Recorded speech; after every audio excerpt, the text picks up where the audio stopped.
Part 2. The days in the brownstone continued, but the feeling of unease only grew stronger. Evelyn, determined to uncover the secrets of their new home, spent her days researching the history of the house and its previous occupants. Her nights, however, were plagued by the same haunting melody that had first alerted her to the presence of Eliza Jackson.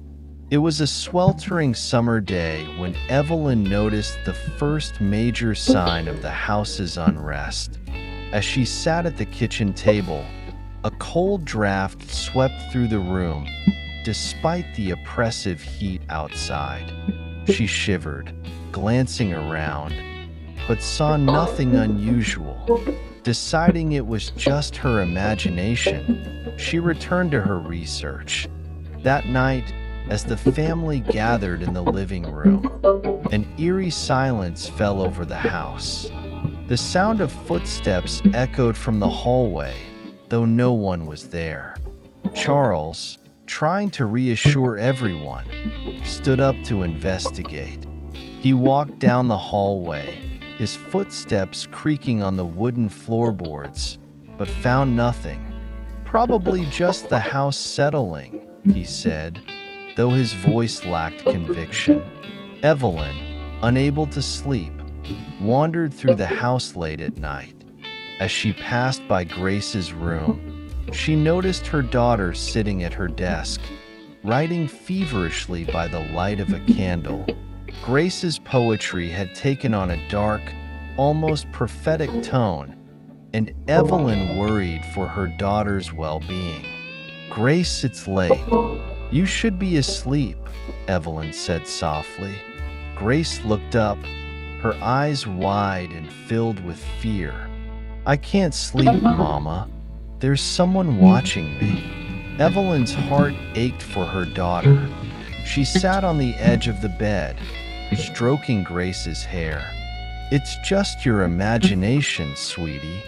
But even as she said the words, Evelyn saw a shadow move across the hallway. It lingered at the end of the corridor before vanishing into the darkness. Determined to understand what was happening, Evelyn returned to the attic.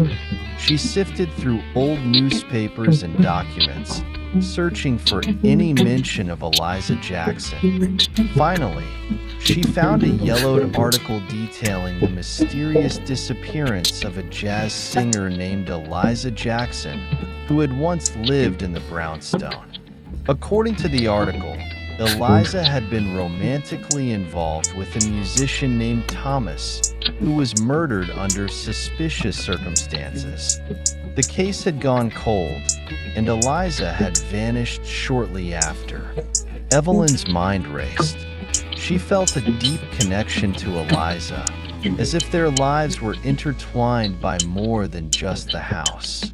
She knew she had to uncover the truth about Eliza's disappearance and Thomas's murder if they were to find peace. As Evelyn delved deeper into the house's history, Charles threw himself into his music. His late nights at the Cotton Club became more frequent, and the strain on their marriage grew. Evelyn knew that Charles was trying to escape the tension at home, but his absence only made things worse. Samuel, meanwhile, began to act out. He started hanging out with a rough crowd, experimenting with drugs and skipping school. Evelyn's heart broke as she watched her son spiral out of control, but she felt powerless to help him. Grace withdrew further into her poetry, her verses growing darker and more desperate.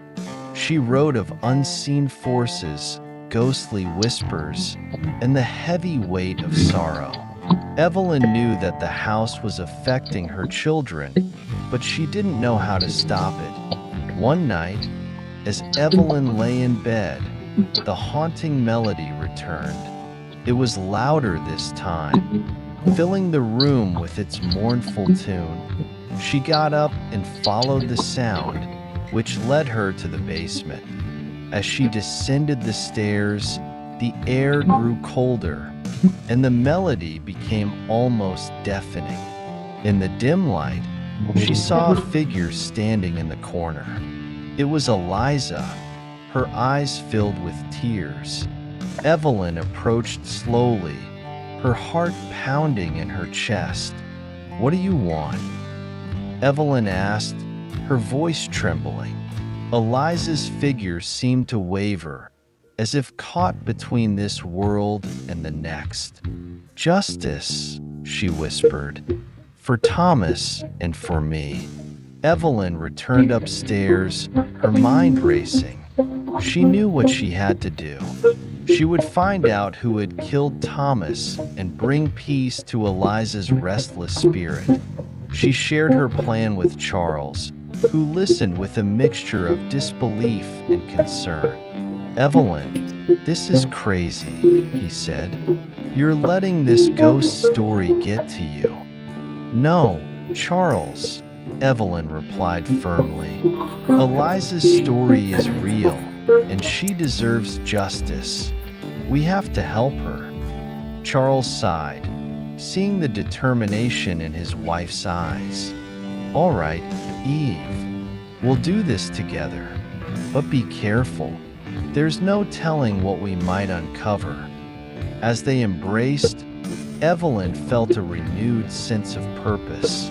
She knew the road ahead would be difficult, but she was determined to see it through.